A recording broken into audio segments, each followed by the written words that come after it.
Greetings, everyone. This is Rock and Roll Spot Connection with the weekly comic book roundup. We've actually got kind of a small week this week. Still enough for 2 videos, but still not too terribly much. So let's get started, shall we? Kicking things off with Hellions, number 15. Where we left off, the Hellions were under attack by Tarn the Uncaring and, what were they called?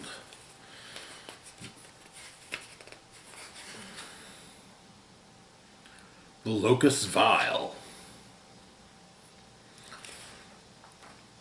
So we begin with a quote from Tarn. "When I have grown tired of my perversions, when the universe no longer holds my gaze, then a Mino fetus will feast, and all will cease to be." So the issue begins on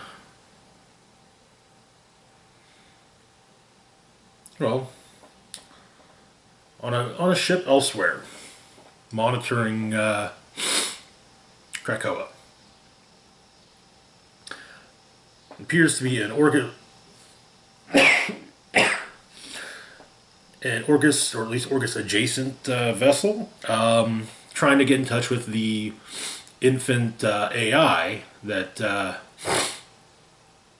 Nanny rescued from the right.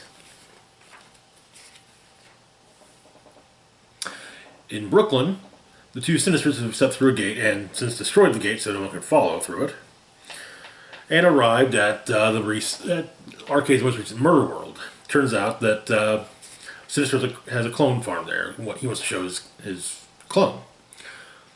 Back on Krakoa, the Locust Vile are dealing with his army of clones.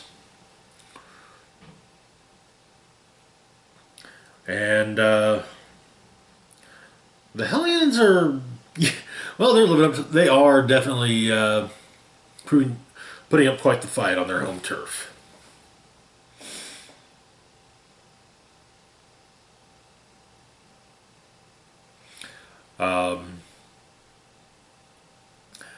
Havoc suggests that Empath maybe make the Locust Vile no longer want to attack the Hellions, but Empath actually thinks maybe he should turn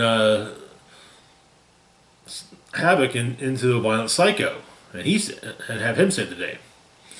But as Locust Vile begins working on torturing the various Hellions, Psylocke insists that Tarn stop. Because, well, she knows where Sinister went and has an idea of what he's got where. And she explains to Greycrow that Sinister's in Murder World, and the clone farm that Arcade built for Sinister in secret. Which Greycrow doesn't understand because they destroyed Murder World.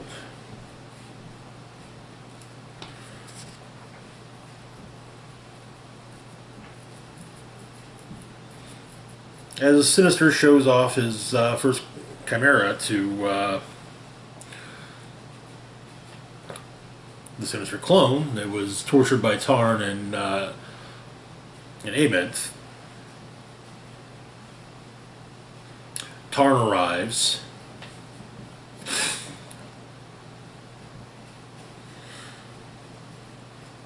And, oh yeah, he's not happy that he claims Sinister has, defiled his work. But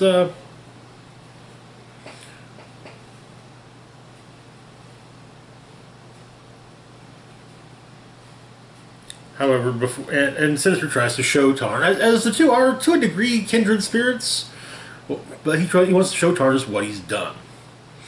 Back on Bar Sinister, Psylocke explains to the rest of the Hellions what happened.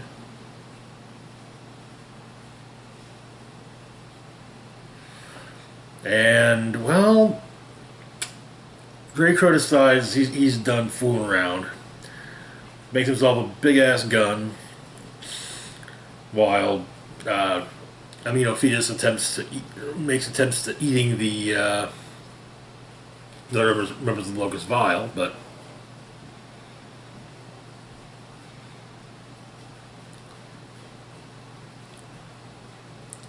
Yeah. Grey Crow makes a big gun and starts blasting up the Locust Vial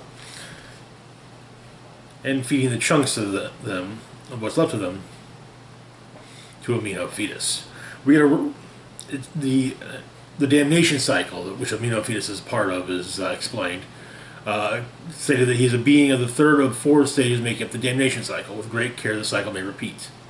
The abominable germ. In the darkness conception, the abominable germ evolves as a heinous subversion of the life force. The accursed embryo.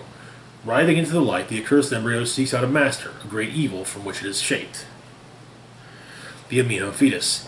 Eating, eating, eating, swelling into the lumbering shame. A master may know when the amino fetus is ripened. The master may know that the eating must stop. The atrocious infants. Having gorged a final time, the infants come, the enders of all. The infants do not feed on life, but the strands of time, and so the universe finds annihilation. Or a master may cast the infants into the blackness of gravity's heart, and in the darkness, conception. But Tarn and the remaining member of the Locust Vial arrive to see the fourth cycle begin. And so Tarn,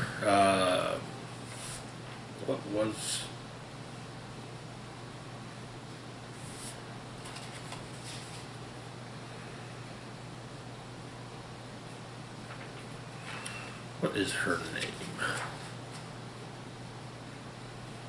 Mother Rapture. Tarn and Mother Rapture depart, taking Amino Fetus with them. Nanny remarks that Amino Fetus is a terrible father. But then the Hellions teleport to Murder World,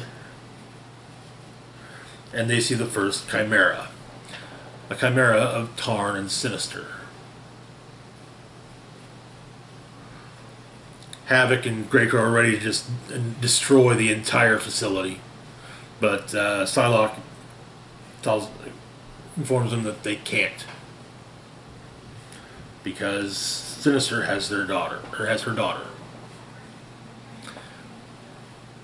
Backed up, a backup, but but everything that Sinister has of Psylocke's daughter is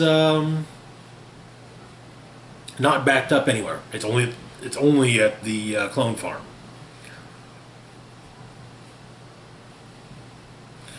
And as they're about to awaken the Chimera, but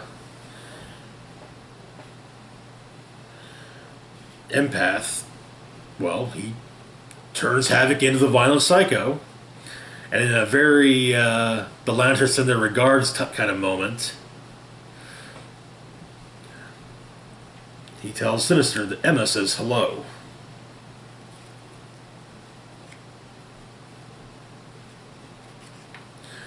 And he destroys the compound.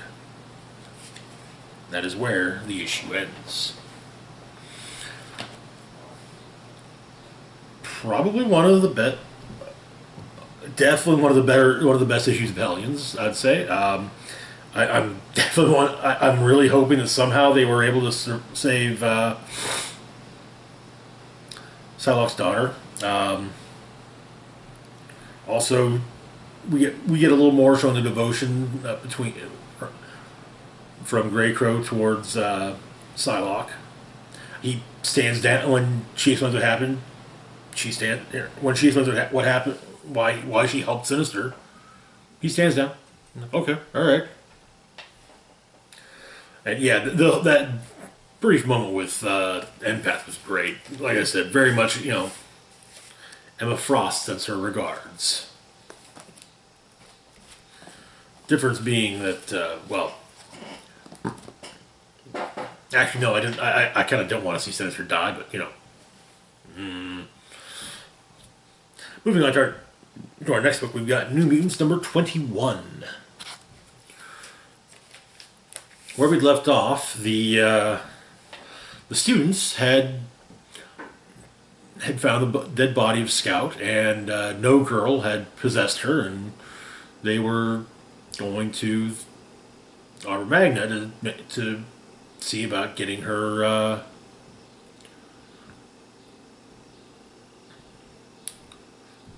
Scout resurrected. The issue begins, however, at the summer house on the moon. Warpath has a group of students. They're dealing with some space slugs, which have a corrosive, which do give off a corrosive goo that affects the atmosphere barrier surrounding the summer house. However, it turns out there are brood on the moon as well.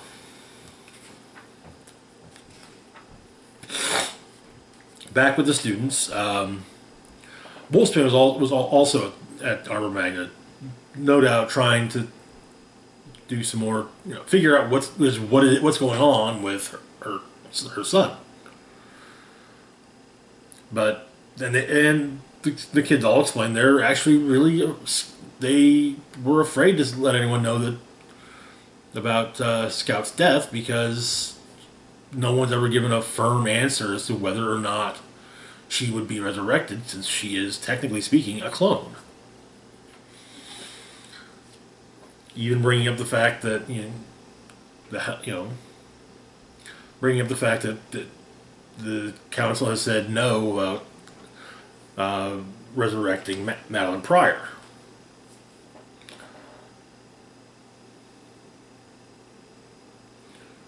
But Tempest explains that she's actually, like, no. There's a backup for Scout, so of course she would be resurrected. Karma and Danny and Mirage discuss what's going on with Rain. And Karma does feel a little bad for not having extended, the benefit of the doubt to Farouk, but to Shadow King, but she has history with him, and so it's understandable that she's not going to immediately figure that Shadow King's motives are pure. But she explains further that something feels off, and Mirage agrees that something does kind of feel off. Back on the moon, Warpath deals with the Brood. First trying to explain, hey, it's fine. Brood's leader, the rulers of Brood now because of the King Egg. But yeah, these Brood apparently don't seem to care, but the students combine their powers to take down one of the Brood, but there are more. There's also a note from the Five about resurrection status quo.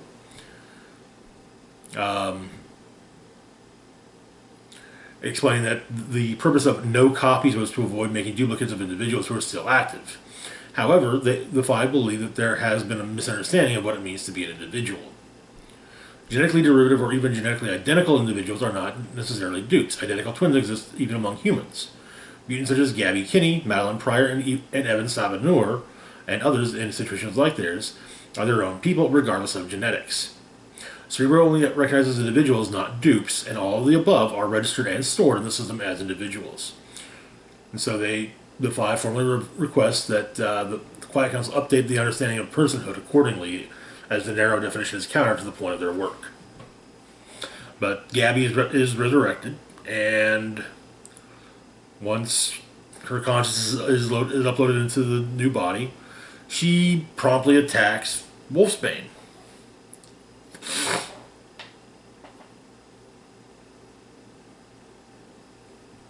But Wolfsbane has no idea why, but they're stopped by Proteus. Wants to know what happened.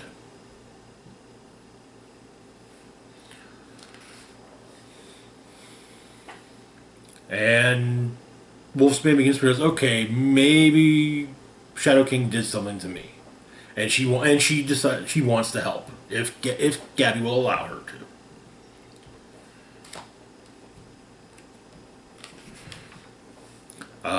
But the Warpath and the X-Men and the students take down the Brood on the moon, and Brew arrives.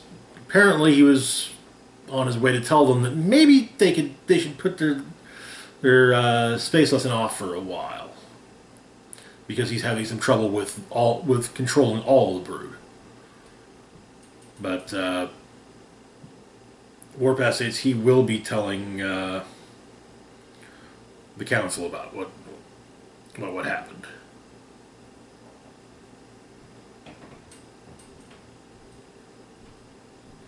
And before leaving, Warpath suggests to Brood that maybe he could think about compelling the hives to move back to the edges of space. Back on Krakoa, Mirage, Karma, and Magic discuss the Wolfsbane situation. Oh yeah, and suffice to say that Magic's down to bring a beat down. But Wolfsbane arrives and explains that she thinks maybe she may have been involved. She may have done something wrong. May have been made to do something wrong by Shadow King, and she doesn't trust her mind right now to confront him alone. And so, the four of them will be going after the Shadow King. And the issue ends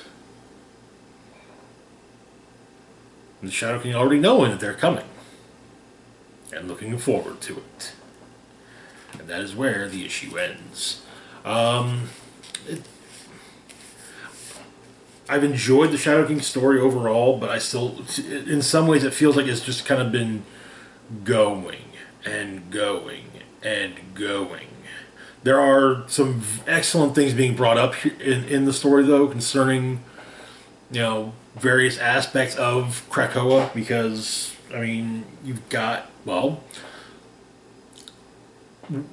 this is the only book that has mentioned the whole thing with clones. Hellions, for example, we had, right off the bat, we had in the first story, there was the whole thing with Madeline Pryor. During the Hellfire Gala, in fact, Havoc was asked Magneto to reconsider what was said, and he's also been trying to get further information from the council as to why they said no. But yeah, so it's good to see, especially the clone thing be brought up. But anyway, moving on to our next book, we've got Last Annihilation, Wiccan and Hulkling. So this technically tells three stories. One is a flashback story with Wiccan and Hulkling. When they first met, they were classmates. They had third period science class together. I'm guessing they're in their junior year of high school.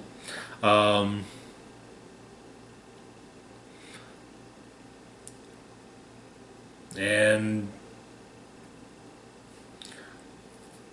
when Teddy gets a question wrong, as asked by the teacher, Billy jumps in and saves him. At the time, this was before they truly knew one another. They knew of each other, and that was pretty much, they knew who the other was, but that was it. In Skrullos, sword reinforcements arrived to back up Wiccan, who was dealing with Dormammu's forces there. We've got one of the Zorns, we've got Pybok, we've got Frenzy, Commander Brand herself, Thumbelina, not sure who else. Can't entirely tell. But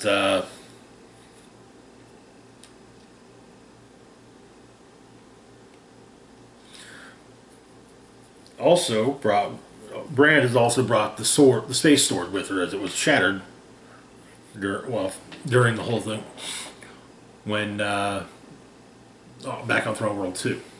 Speaking of Throne World 2, additional Krakoan reinforcements are there, including Avalanche, plus some of the Guardians, including Marvel Boy, Hercules, and Phyla-Vell. They're dealing with the Mindless One army there, and Avalanche accidentally, causes an avalanche and causes some of the Guardians as well as Hulkling to fall into an underground chamber. He shouts down to make sure that if anyone asks, his name is Richter. He is Richter, not Avalanche. The flashback continues with Teddy and Billy talking over lunch one day.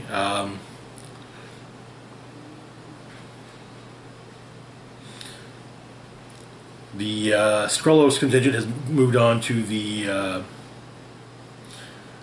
monastery of Minion, a very spiritually powerful place for the Skrulls, and that's where Wiccan is trying to reforge the sword.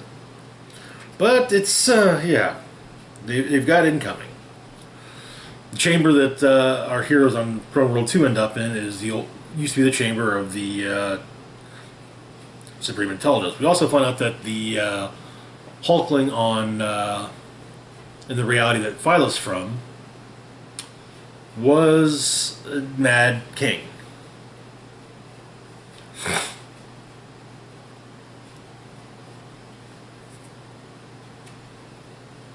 But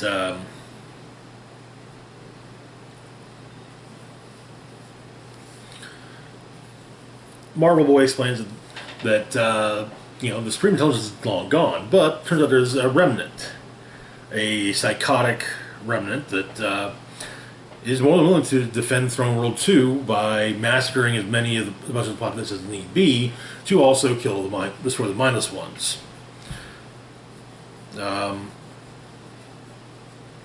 On Skrullos, most of the sword forces fight off the Mindless Ones, while Dormammu comes to see Wiccan. They talk a bit, and things are a little. Things aren't looking great, but.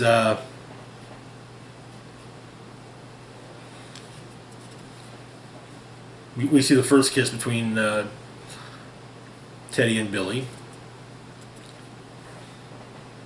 And in the present, Wiccan borrows some of the Flames of Faltine and uses that to reforge the Space Sword. And we learn that Billy and Teddy's wedding rings are actually forged from the remains of the Negabands. And so, they swap locations. And so Teddy has his sword again, which, if you'll recall, which for those who might have been unaware, I probably forgot, disrupts magic. And,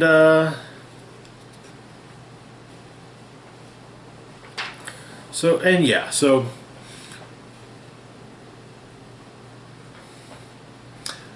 Hulkling takes care of Dormammu, while Wiccan takes care of the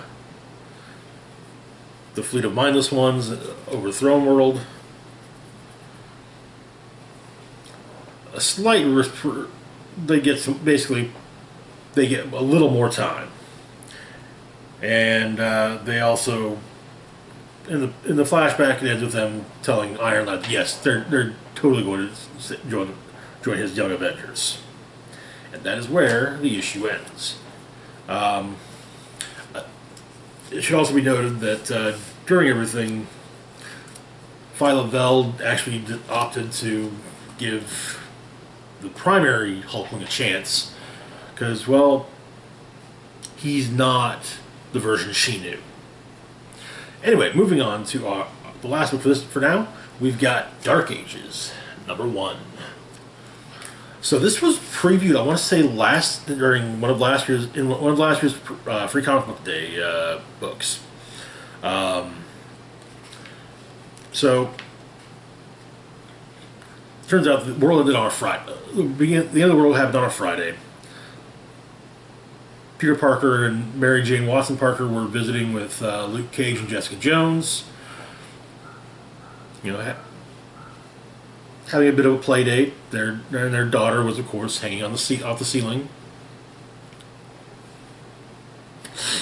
But Peter goes up on the ceiling to try and get her to come down, but their spider sense goes off. Peter's, little May, Miles, Gwen, all of them get hit with it. Moon Girl also just discovers it and goes to the Baxter building to talk with the second smartest person on the planet. Jean Grey, Professor X, and Apocalypse all know a new and emergent mind. Apocalypse wants to know more about this mind, though. Spidey goes to deal with the big brains, but the first tremor hits at the Baxter building. Valeria and Linnell and Moon Girl, Linnell Lovegood, are discussing what's going on, and it turns out they think the world is ending. And the Watcher arrives and explains that it is ending, and that the Earth has hours. But he explains that 10 billion years ago, a living machine was created. It was made to protect the universe, to stop entropy in its tracks, to consume black holes, but over millennia, feeding on so much darkness, changed the being, corrupted it at its core, so the Unmaker was tainted and wild, and it began to unmake everything. You know, worlds and entire galaxies, and then the intergalactic menace was challenged and beaten by the Living Tribunal. However, the Unmaker contained too much power to destroy, so it was put to sleep and imprisoned in the center of a newly forming world. Earth. So its strike team is formed. The Vision, a living machine to fight a living machine. Scarlet Witch, a shaper of reality to fight against the being who unmake it. Doctor Strange, Sorcerer Supreme, to fight the pinnacle of technology. Invisible Woman to protect them from the Earth's core. And the Thing, in case anything can be solved by hitting really, really hard. So they go to the Earth's core, they deal with the Unmaker. Yeah. Who is trying to punch his way out from the center of the Earth and causing earthquakes. Wakanda seems to be doing alright. The Vibranium's helping. And they opt to help everyone else. But there's damage in Kathmandu, Vancouver, Atlantis pretty much gets eaten by the sea floor. The X-Men and the Avengers are working on saving people, or working together to save people. Same with the Runaways and the Champions. In the center of the Earth, though, the fight against the Unmaker.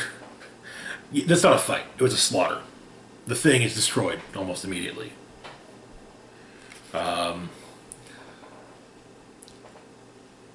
Scarlet Witch tries everything she can to basically, Scarlet Witch is trying to unmake anything the Unmaker, or remake, how do they put it? Scarlet Witch attempted to reshape reality, but despite still waking to its full power, the Unmaker simply unmade everything she tried to do. And then it unmade her. Vision then entered the Unmaker's head, but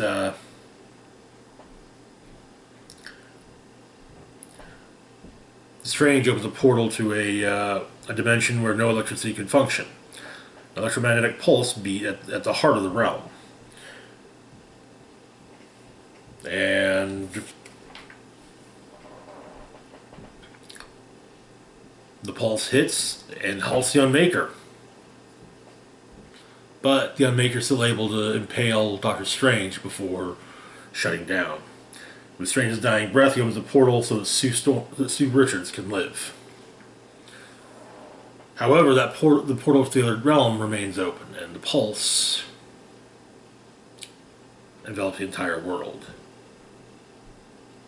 Everything stopped, from powered suits to switches, machines sustaining life, artificial life, even web shooters. Spidey takes a bit of a fall since his web shooter stopped working. I'm guessing we've got web shooters kind of like the ones from Amazing Spider-Man, as opposed to, ones that are normal, which just kind of, aren't electric in any way, shape, or form. But as he was swinging through, he sees his building fall, and him, Luke, and Jessica are there, and they start digging through the rubble, and they find May. Well, they find Aunt May, they find MJ, and they find Peter and MJ's daughter, May, and some others. That was 7 years ago. And they built another world, a world to be proud of. But years after the lights went out, after the end, came the apocalypse. We see that apparently Apocalypse has gathered a few people to his side. Iron Man, looks like a venomized Miles, Reed Richards,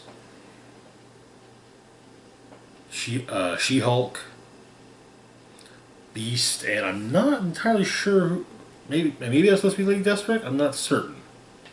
I would think she'd be kind of screwed being cybernetic, but maybe I'm wrong. Interesting start. I kind of like the idea that the first issue is the end of the world is the first issue, and then we go from there. This is definitely be a fun one to read. Anyway, that's it for now. As always, feel free to like, share, and subscribe. Links to my Facebook, Twitter, Patreon, and PayPal can be found in the description box down below. This is Rock and Roll Spock signing off saying, live long and rock hard.